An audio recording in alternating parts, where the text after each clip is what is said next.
Good evening. Hopefully you all are with us. We do apologize for the delay. We are moving all over the place right now with our sound and audio equipment. We had a parking lot service on Sunday, which was pretty cool. It was different. And so we had to move our whole setup outside. And now we have moved it into this room. Usually we have our Sunday evening services in this room. But we may be having more of our services in this room. It's a little bit better set up, but just took a little bit of time we have just wires running all over the place. If you could see this room, just wires running everywhere right now. But anyway, so we do apologize for the little bit of a delay and late start, but we'll move along quickly to kind of catch up, and maybe the preacher will be a little shorter tonight. I don't know. We'll see what happens. But a couple of just announcements. Don't forget about our food bank. We are still doing that. It's only on Fridays now from 2 to 4. And so if you would like to be a part of that, if you'd like to drop off or pick up, that's on Fridays from 2 to 4 only now. We are having a combined service once again on Sunday in the parking lot again. I am preaching, so I do apologize. It will be a translated sermon, but it is combined once again in the park 11 o'clock in the morning. And it went really well last week, and I think you'll enjoy it. If you weren't able to come out, please come out this Sunday, and I think you'll enjoy that. Continue checking your email for updates as we give them to you. We have some things in the works, but we're still praying about a few things. We've had some meetings, and we're preparing. The goal is, of course, to get things back to normal. So keep checking your emails and staying up to date. That's the best place to get information. Facebook will have stuff, but if you are a member of the church, we are sending out emails a little bit more personal. So update your email information as well, like we said a few weeks ago, and we've been saying for a few weeks, update that information so that you can get that live as it's happening. Prayer requests, don't forget about our healthcare workers. For sake of time, I won't go through all of them. But you know who they are, the healthcare workers that we have been praying for the last few weeks. And all of those are doctors and nurses and people working in hospitals and such. Also our first responders, don't forget about those, police officers. We have Jim, Katrina's dad, Maya, George and Angie's niece with leukemia, Leslie's brother-in-law Joel with the cancer in his arm, Star's grandmother, who's been dealing with some health complications on top of dementia. So that's a tough situation there. Jacob Amaral's grandmother, Danielle, she has two friends who contracted the virus, Jorge and Javier. Pray for them. And I think that is everybody. If I left anybody out, I do apologize. But we will get that information updated. Don't forget to continue sending in your prayer requests. You can put them in online. Last week on Thursday we had a prayer service, which was really neat if you were able to tune into that. And many of these were prayed through, and we will continue to pray for those. We've been praying every day as a staff. We get together on the internet for an hour and a half, and we just pray through lists every single day. And it's been a really neat experience. And so I can assure you that your requests have been prayed for multiple times by many of us, and so but please continue to send those in. All right, don't forget about your tithes and offerings. Please, if you can, continue to send those in. Zelle is the easiest way, from what I understand. Montecito B at Live, I believe, is all that information's online and on Facebook, and so also you can give if you want to mail it in. You know, if you can still find stamps around your house, or if you want to call it in, however you want to do it. And then also on our services where we're showing up, we have a special place where you can drop it if you come on Sunday as well. But please continue to be faithful in your tithes, offerings, missions, giving, Exodus Project. We want to obviously try to keep things as normal as possible in the midst of a very abnormal circumstance. All right, that is everything. So we are going to jump into our notes. This is the follow-up or the finishing part of our sermon. It's been a few weeks since I've been with you, since I've preached. I know you all missed me. I'm back, okay? And that's probably not true. But regardless, you're going to have to hear me tonight. We're going to follow up from Sunday night a few weeks ago, and the title of the sermon was My Relationship with Reproof. I'll do a little bit of review, but if you missed the first part of this lesson or sermon, I would tell you, if you're going to listen today, to go back, listen to that first part of it, because it kind of builds on each other. These notes build on each other, and it's a very important topic in our lives, reproof. It's something that most of us don't like. I don't know a whole lot of people who like being reproved or corrected, but it is unbelievably necessary to our growth. Not just spiritually, of course, spiritually, but it's unbelievably necessary to our growth just as human beings. A person who can't be corrected has basically ceased to grow. And so, just in brief review, we started with that great story of Moses. Moses is the man. He's literally leading a nation, and he's this honor, if you will, or curse, however you want to look at it, is bestowed upon Moses by God. And he's the one that has all the information, and all day long these people are coming to him and they're asking him questions. And Moses is just sitting there and going over and going over and going over it from early in the morning to late in the evening. He's just passing out information, giving the people the teaching them the law, teaching them how to do everything right. And his father-in-law comes in town and watches him. And after a while, he says, Moses, I think that I can give you some advice here. And I think you need to listen to me. You need to set up groups of people to handle the majority of this, because you're gonna wear away. You can't handle the load of dealing with all of these people who are coming to you all day long. It's enough just to deal with people's problems. I have a lot of problems. But to be the only guy in a nation who has the answers. And so I preached a sermon a few weeks ago on a Sunday morning about how Moses prepared to go about doing this. But that's not the sermon today. But Moses, the best thing about this story is that he listened.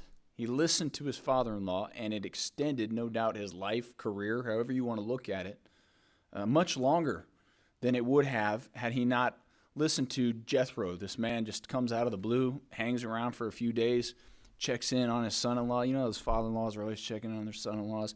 But I'm not going to go there. I'm going to leave it alone. But anyway, so he checks in on him, gives him this great bit of advice, and he accepts it. Great story. And so we went through, and I'll just briefly review the steps to reproof. The steps to reproof. The first thing that we said was, are you willing to listen? That's right there at the beginning. You have to be willing to listen. James says, wherefore, my beloved brethren, let every man be swift to hear, slow to speak, slow to wrath. I think we all know that we're kind of backwards on that. We are really slow to hear, and we are quick to speak, and we are quick to wrath. And that's unfortunate, because the way it's supposed to be is that we're listening first. If you can't listen first, and you immediately go to speech, then you don't grow, you don't learn. And then obviously anger always seems to tie into what we have to say as well. And so are we willing to listen? That's step one. Are we more prone to listen, or are we more prone to speak? Through the years, I taught for a long time, and I'd go to correct a kid. And oftentimes, the kid that would come back at me really quickly with a response or with an answer because he disagreed with me or had a better way, whether coaching, teaching, and whatever the situation was, it was usually also the angriest, the kids with a lot of anger in them that would shoot back, because they immediately have to speak their opinion. And it's very difficult to be corrected and not respond. It is. It's a very difficult thing. But are we willing to listen? That's just right at the beginning. You have to let the information in. If you're unwilling to let the information in, you're going to greatly struggle in life. You have to be willing to listen. Listening comes in lots of forms. It comes in the form of somebody speaking to us. Listening comes through the form of reading of a book. We're listening when we're reading the Word of God. We're listening and we're allowing it in. When the Holy Spirit speaks, we listen. Even though it's not in an audible voice, we're constantly listening.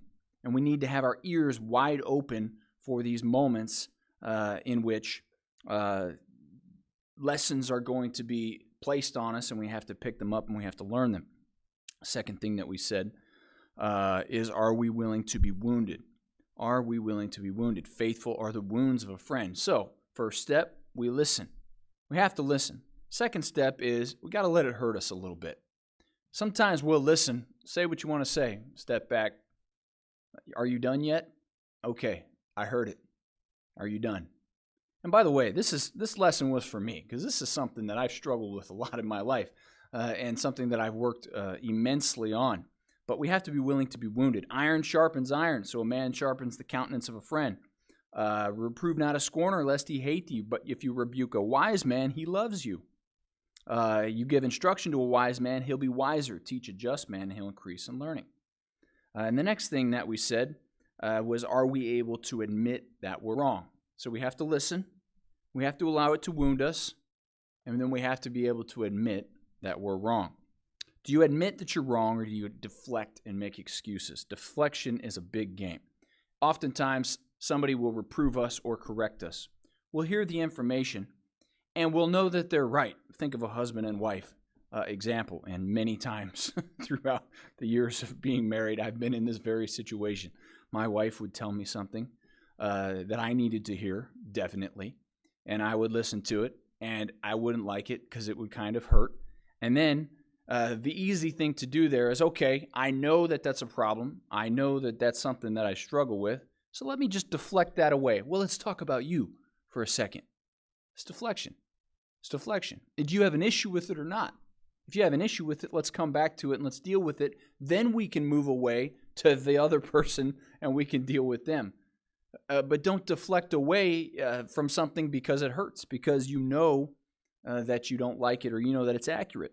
We deflect. Saul was he was always deflecting away. Whenever a situation came, Saul would say, well, it was the people. He would always make excuses. He would deflect away. I performed the sacrifice because you weren't here. He was just constantly using deflection, building up these other things for people to look at that were coming at him, and saying, well, let's pay attention to that for a while. That's the real issue we should be looking at. Or blaming somebody else or making excuses. All of these things are an enemy to growth. And obviously, in the life of Saul, these things were a big-time enemy to his growth, and ultimately was his demise. And so we have to be able to admit that we're wrong. We have to listen. We have to be wounded. And we have to admit that we're wrong.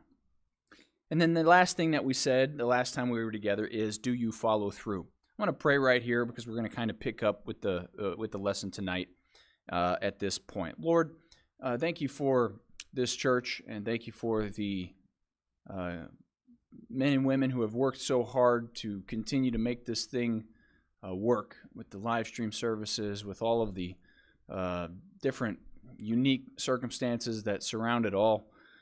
Father, thank you that we have the capability to be able to continue having church in this setting. I ask that you please help us as we go forward. Be with all the prayer requests that we mentioned tonight, and be with this lesson, that we would learn something, that I would learn something from it, Father. In Jesus' name, amen.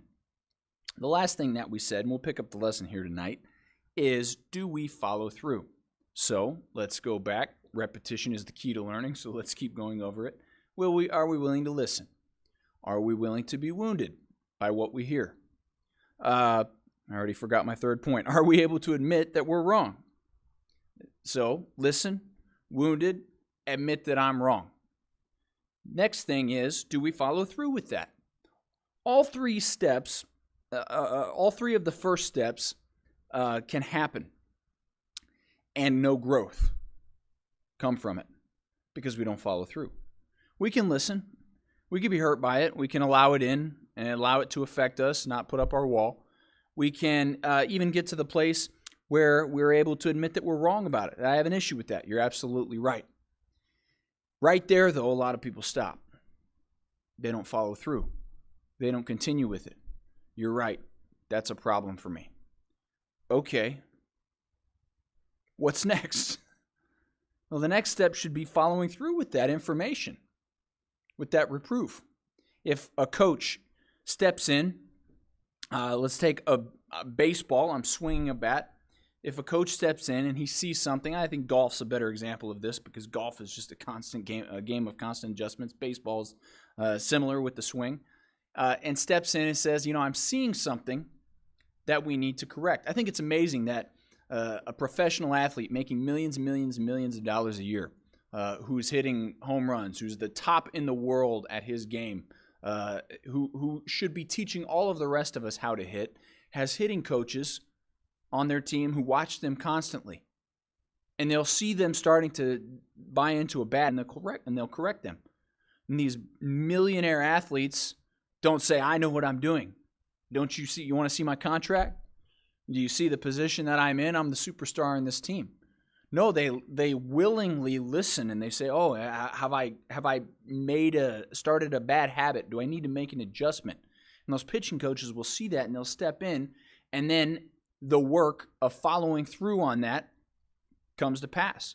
It means extra time in the cage. It means extra time in the driving range, correcting it over and over and over again until it becomes a habit.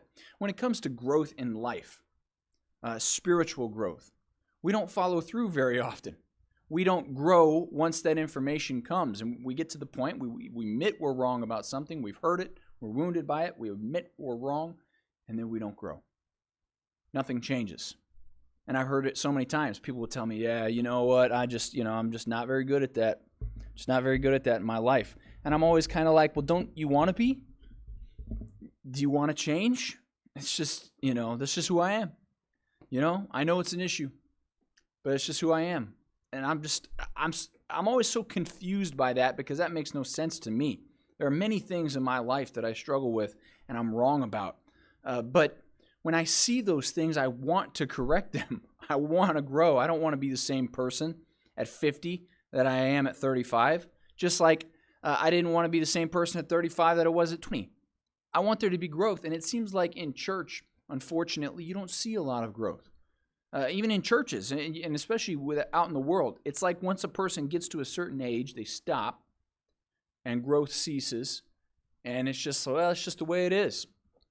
Yeah, I got a problem with that. So did my dad, my grandfather, and it's like, well, let's follow through. Let's correct. It's gonna take so much time. It'd be like changing my whole personality. So, do you want to grow? Do you want to get better? Proverbs 10:17, he is in the way of life that keepeth instruction. But he that refuseth reproof erreth. But be ye doers of the word, and not just hearers only, deceiving your own selves, James 1:22. It's like we said, you go look, James teaches, we go look in the mirror, we see something's wrong, and it's just like, yeah, well, there it is. There's the problem. And then we just turn around and we go right back about our lives the way that we were. No change. We don't fix it.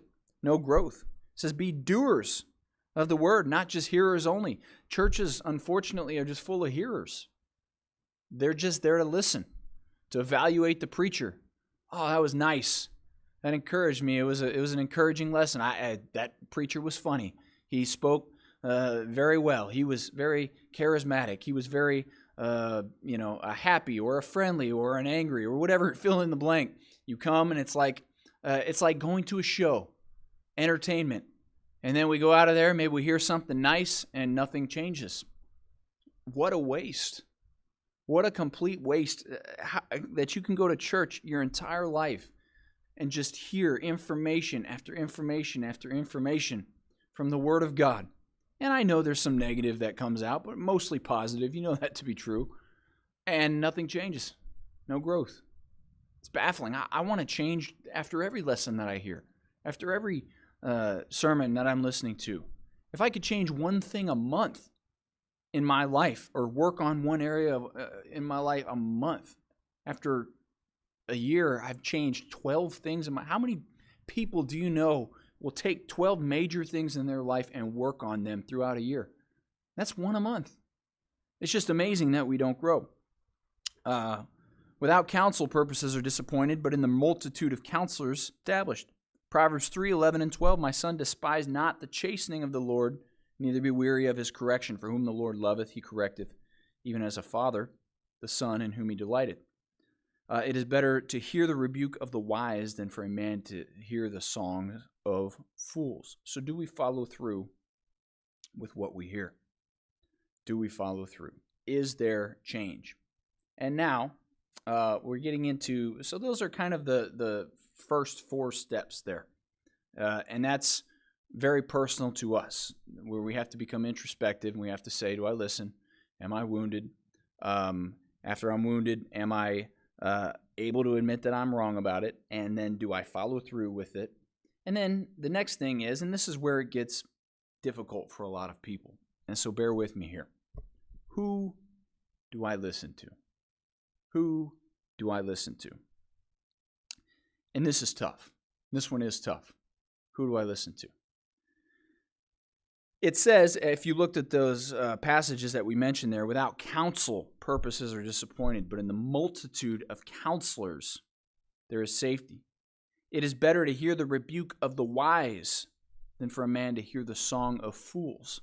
So obviously, every day, we're being confronted by foolish people and by wise people. And so the question that begs to be asked is, who do I listen to? And this is a struggle, and I'll be honest with you, it is a struggle because there is a lot of people who want to correct you. But not every one of those people is worth listening to. And that I completely understand. And this is where a lot of people struggle because they say, well, I don't listen to people because everybody's got their own agenda. But there are many people who God will put into your life who will be there to help you and to correct you. And by the way, sometimes it even is the negative people. There's certain lessons that can be learned just about from anybody. However, when it comes to wise growth, that friend that sharpens you, like iron sharpens iron, who do I listen to? And so this was a difficult one that I put a lot of time into, and I tried to study this out a lot because this makes it hard. It does. Because everybody who's coming to me to correct me also needs corrected, also has an agenda of their own. And so how do I know if they are a wise counselor? I need wise counselors. How do I know if they're a wise counselor? Just a couple of points and some wisdom that I think will help. First, are they trustworthy? Are they trustworthy? If they have a history of letting you down or not being trustworthy, they may not be somebody that you want to accept counsel from. Now, this is a struggle because we can find a problem in anyone, and you know that to be true. Every one of us, that's one of the reasons why we don't a lot of times accept reproof very often. It's like I said before, we deflect. So somebody comes to me, take my wife, for example, tells me something that I don't like to hear about myself, and I can deflect away because I'm married to her as well. Well, let me tell you these things that you need to worry about or you need to work on. And so it is, and obviously my wife is somebody that I should be listening to, but we can find something wrong in anybody. So it does make it difficult when it comes to this because we struggle with that, with deflecting away, and especially back onto those. Are they trustworthy? If they have a history of if they're dishonest, if they have criticized you behind your back, if you know them to be a backbiter, if you know them to be a gossip, if you know that person to be somebody who, when you talk to them or tell them the situation that you're in, that they will use that against you. Here's a great way of understanding this. Have they ever come to you to talk about somebody else? You just have to assume those people that are doing that are also taking the information that you bring and taking that somewhere else. However, so are they trustworthy? Next, do they have your best interests at heart? Have they let you down before? Or have they let you down before? Iron sharpens iron, so a man sharpeneth the countenance of his friend. We think of a parent, a good friend, someone with nothing to gain. There's a key statement right there. Someone with nothing to gain. There are people who will try to counsel you and will try to correct you with a personal, selfish interest and motive. in their heart.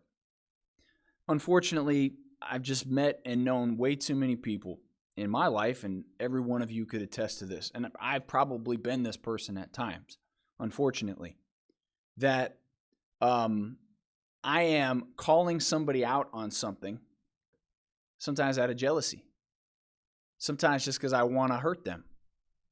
You know, for example, a friend or somebody has some kind of blessing happen in their life, or they have some kind of success.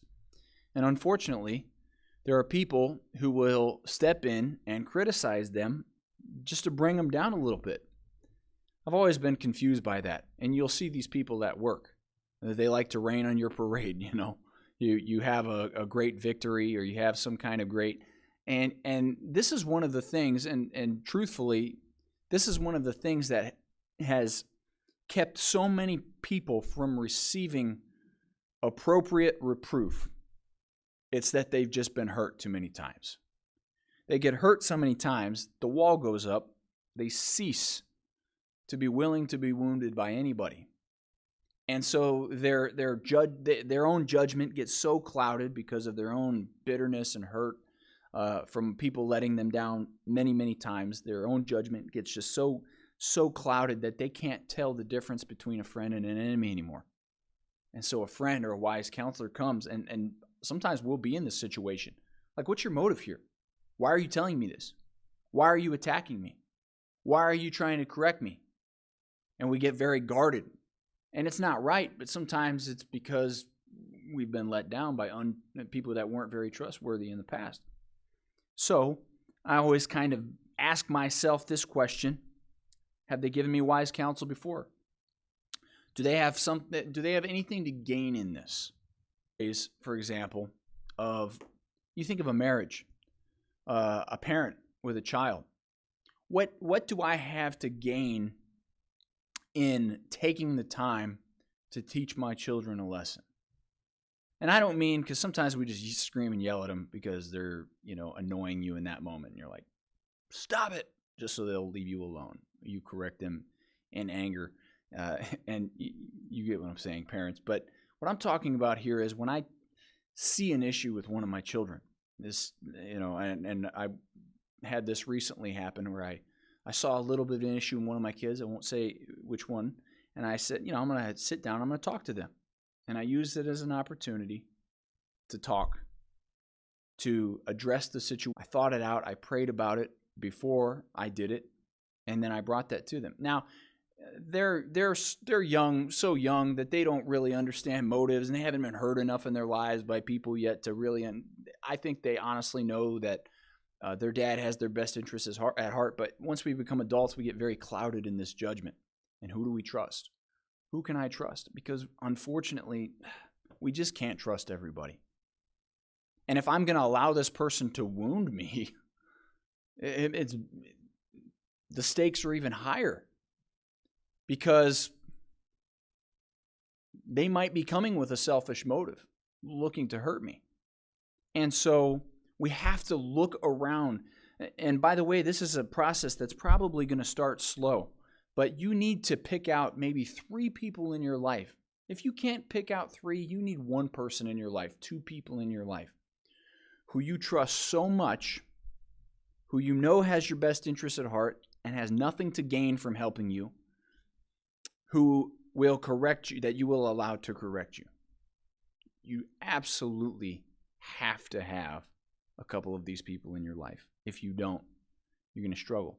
And that list can grow, and that list might shrink, but there needs to be a few people in your life who have open access to wounding you in whatever it is that they have to say, in reproving you.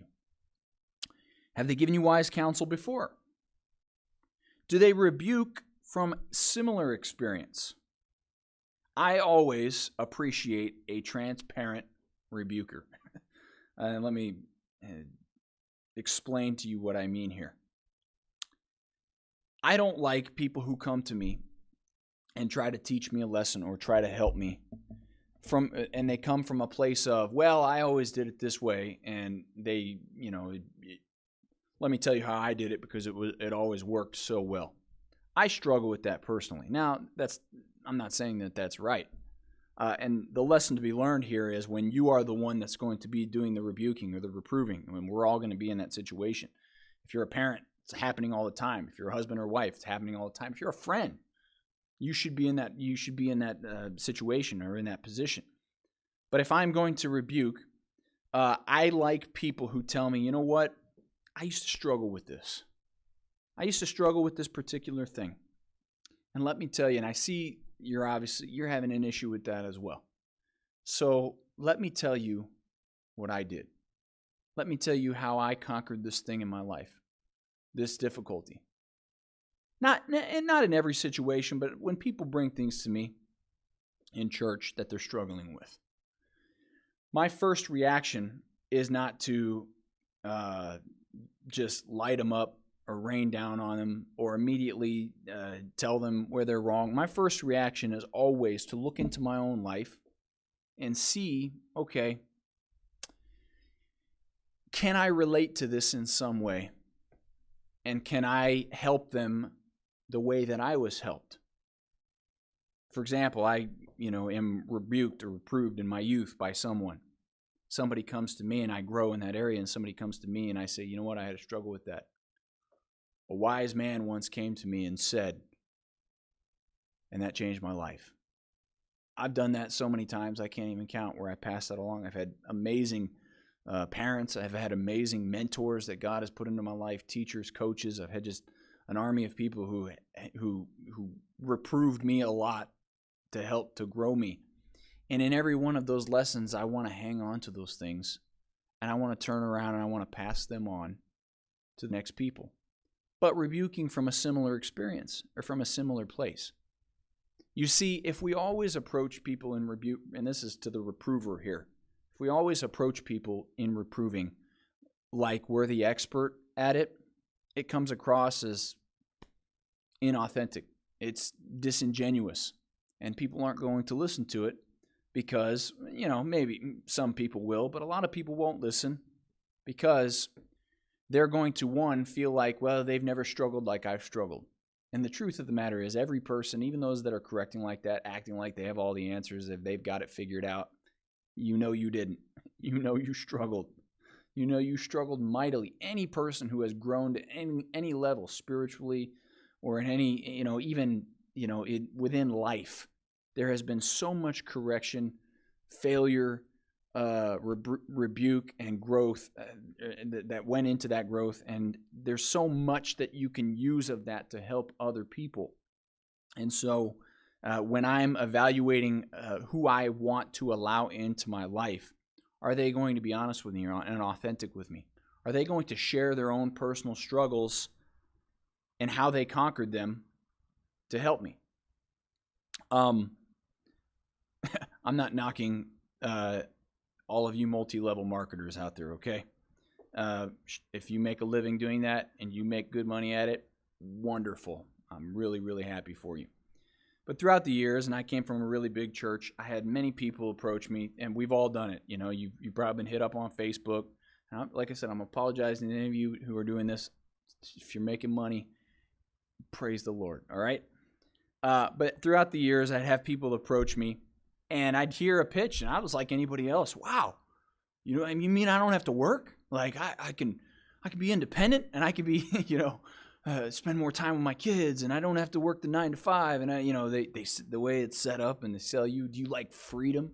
And it's like, yeah, I like freedom. Well, this is the job for you. And so they would come with this approach, and they'd pitch it to me, and I'd eat it up, be like, wow, that sounds really awesome. But I would always ask one question. Oh, so there's millions of dollars to be made here. How much have you made?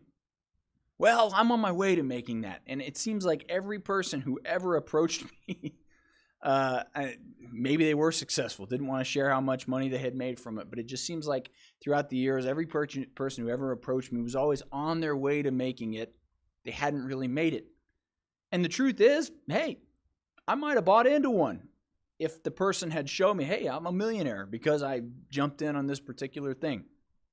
Kind of a funny illustration, I realize, but it's the same thing with life. If somebody comes to me and says, hey, when I was in my 20s, man, I really, really struggled with this. A wise person came, they told me this. This is what I did to grow. I'm going to eat that up. I'm going to hold on to that because I'm going to say this person here, they struggled like I struggle. They share from a place of personal experience and they grew. So maybe I can too. That's a person I'm much more willing to listen to. The next thing, and an important thing to remember, is that every man is your teacher. My former pastor used to say that expression. He would say, every man is my teacher. You can learn something from everybody, even the horrible people. Even if it means I don't want to be like them, you can learn something from everybody. Every man is my teacher. There's an expression that I like, a quote. It says, if you are not going to be better tomorrow than you were today, then what need do you have for tomorrow? Another one, if no one feels comfortable criticizing you, the likelihood that you will be better tomorrow is probably non-existent. Two great quotes that I read one time, and I've penned them down, and I've looked at them many times. If you're not going to be better tomorrow than you were today, what need do you have for tomorrow? And if no one feels comfortable criticizing you, the likelihood that you will be better tomorrow is probably non-existent. There will be a lot of people who will see you put your guard up and will stop talking to you, stop attempting to help you. And they'll do that because they realize I'm just going to be met with a wall here. If that's the case, you're in a dangerous position. Growth has ceased. What need do we have for tomorrow if we're not going to grow? If we're not going to take the truths and the things that we learn, if we're not going to allow anybody to reprove us, we're stuck. We've stopped at a certain point. And this is where you can be a 60-year-old, 20-year-old. Because if there's a certain age, isn't it amazing how hard we are on our kids? Because they act like kids. But adults can go around acting like children or with all the hang-ups and all of their issues, and it's totally fine for an adult. But man, we can't stand when kids act like that. We scream and we yell at them and we correct them, and because they act immature. And then we have 35, 40, 45-year-olds with the same hang-ups they had when they were 20, just as immature, and you can't say anything to them. They ceased growing years ago, and nobody can help them anymore. And then the last thing, and we're done here, and this kind of changes gears a little bit, but it is, am I worth listening to? So at every point in our lives, we're going to wear different hats, the reproved or the reprover. And I've worn both of those hats many times. Unfortunately, I think I've been the reproved more often than the reprover, but I have children. I've, been a coach. I've been a teacher, pastor now. So at times, as hard as it is, and it's not easy for a lot of us to reprove someone else, but I have to ask myself the question, am I worth listening to? Matthew 7, verse 1 through 6, and I've read this a lot the last few weeks, but it says, judge not that you be not judged, for with what judgment ye judge, ye shall be judged. And with what measure ye meet, it will be measured to you again. And why beholdest thou the mote in thy brother's eye, and considerest not the beam in your own? I'm paraphrasing there. Or how wilt thou say to thy brother, let me pull the mote out of thine own eye, and behold, a beam is in thine own eye, thou hypocrite? First cast out the beam out of thine own eye, and then thou shalt see clearly to cast out the mote out of thy brother's eye. Give not that which is holy unto the dogs, neither cast your pearls before swine, lest they trample them under their feet, and turn again and rend you. If I'm going to be one that reproves, a lot of people want to be the one that, this goes to the quick to speak thing. A lot of people want to be the ones that correct everyone else, but they don't like to be corrected. There was a kid I used to teach, and he hated being made fun of. And the kids were brutal with each other. They were always making fun of each other. But there's this one kid, he loved to make fun of everybody. He loved to say stuff about it. But man, if you said the slightest thing back to him, he would almost explode. He could dish it out, as you know the expression, but he couldn't take it. And oftentimes in our lives, here's the deal. If you want to be a corrector, a reprover, a rebuker, then accept the fact that you will also have to be corrected. Otherwise, you're worthless. Otherwise, you're worthless in that. The best rebukers are the ones that have been rebuked and have grown from it. Am I worth listening to? Am I also prepared to receive reproof? Everyone wants to reprove, but no one wants to receive it. Another question I ask myself, would I want to receive my reproof? The way I deal with other people, would I want somebody to deal with me in that same fashion? Would I? You know, if I'm going to set myself up into a position to chasten or correct or rebuke or reprove, then I just have to really, really accept that it's going to come back. And it's going to come back probably pretty heavy-handed. Or, like Jesus says, with the level that I bring it. So, would I want to receive my own reproof when I correct somebody, or when I am somebody who rains down on somebody else or brings a situation to them? Would I want to receive? Could I put myself on the other side of that? And would I want to receive the reproof that I was getting? Everyone wants to reprove. No one wants to receive it. Would I want to receive? Would you want to receive your reproof? Sometimes, and I've said this many times to people, it's not always, and to myself, what you say. Sometimes it's how you say it. If you come with anger, if you come with wrath, if you come with what seems like a different agenda, those people are not going to allow you to wound them. They may not even listen. But even if they do listen, they're not going to let you win. It's just words. It's a waste of time. And so if your reproof is not, if it's not helpful, if it comes from a place of anger or spite, you're not helping anyone. Would you want to receive your own reproof? Another thing that I do is I ask myself this question: have I first dealt with me? Before I go and correct anybody about anything, I look at my own life and I say, okay, have I dealt with that? If I want to go and tell my wife something, that she, is doing that bothers me, which never happens because she's perfect, of course. But if I want to do that, I have to first say to myself, okay, have I dealt with that? Do I have, maybe not complete victory, but is that something I'm actively working on in my own life? Because if it's not, then I'm the hypocrite and foolish. So if I'm going to reprove, and this is, by the way, parents, this is the same thing with our children. How am I going to go to my kids and get mad at them about something and reprove them about anger because they're angry and I'm an angry person? Or get mad at them about something that they're struggling with and I'm struggling with the same thing. It's just, as a parent, listen to what I say, not what I do. No, it doesn't work. Growth doesn't come from that. People don't listen to you.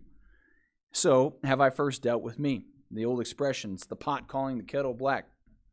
Many people are willing to listen to someone who they know has failed in a particular area, but has clearly dedicated themselves to fixing it. I've told you this before, but with my children, I've done this many times. I'll be talking to my daughter, and my daughter will say, well, Daddy, you do this, and I'll say, you know what, you're right. Dad's wrong, and I was wrong for that. And I'm a human being, and I make mistakes, but I know that I'm wrong, and I want to grow from them. And I love you, and I don't want to see you make those same mistakes. So how about this? How about Dad grows, and Daddy's going to get better at that, but how about you get better at that as well? Let's work on this together. This is a dumb illustration, but I bite my nails since I was a little kid. It's not even, I don't do it out of nervousness. When I'm thinking, I'm just biting my nails. I've done it a lot less since the virus hit. But I bite my nails. My daughter started biting her nails, chewing her fingernails. And I'd watch her and I'd be like, don't do that. That's a terrible habit. Dad, you chew your fingernails? You're right. And I told her, I'm like, all right, here's the deal. I'll make a deal with you. Anytime you see me chewing my fingernails, you can stop me. But I'm going to do the same to you. So I'd be sitting there watching TV or be doing something. I'm chewing my nails, and my daughter would come up and grab my hand and pull it away and be like, get mad at her. What are you doing? Oh, yeah, that's right.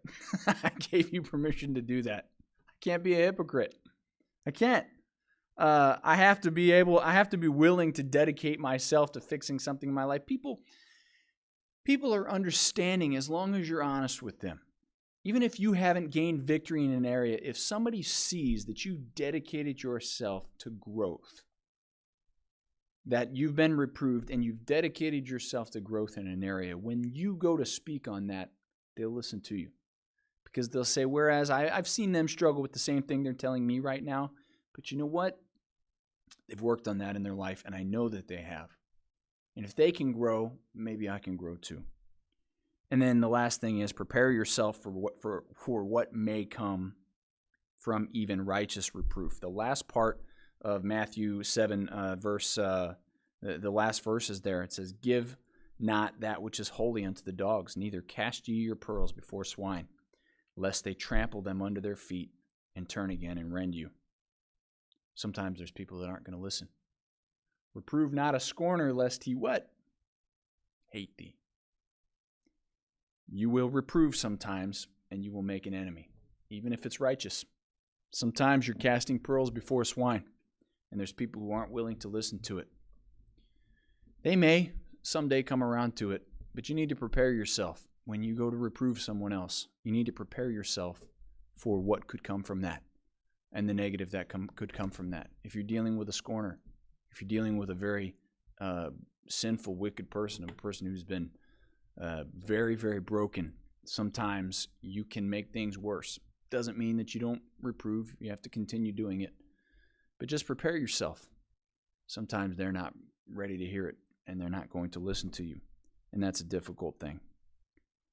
So, just in brief review, and we're done. Are you willing to listen? Second, are you willing to be wounded? Are you able to admit that you're wrong? Number 3, do you follow through with the reproof? And number 5 was, who do I listen to? And then the last thing, am I worth listening to? Different parts apply to us differently, and will apply to us all differently at different points in our lives. We will all be either being reproved or reproving at some point in our life. I don't care what position you're in your life, where you're at, if you're the CEO of the company or if you're the 8-year-old child. Every one of us has to continue growing, and we have to continue to allow people to reprove us. Otherwise, we cease to grow. I hope this information was helpful, and I hope we were able to grow a little bit here from the Word of God. The book of Proverbs talks a lot about this, but humble yourself. Always keep yourself in a position, in a place where you're willing to be reproved and willing to grow from that. Lord, thank you for the truth of your Word and these points that we went over the last couple times that we were together. Father, it sounds good. It sounds like, okay, it's simple. It's not easy. It's difficult. It's difficult to be corrected. It's difficult to grow from it. Father, I ask that you would help us all to humble ourselves, as we will, no doubt, at different times wear the different hats of reprover and the reprovee, or the reproved. And Father, I ask that you would just give us the wisdom in each situation that we're in so that we can grow from that appropriately. Thank you for loving us enough to correct us and for actively working in our lives. In Jesus' name, amen. Thank you for tuning in tonight. Spanish service will be next. I do apologize once again for the little bit of overlap. If you've tuned in to see the Spanish service, it will be starting here in the next few minutes. Have a great night.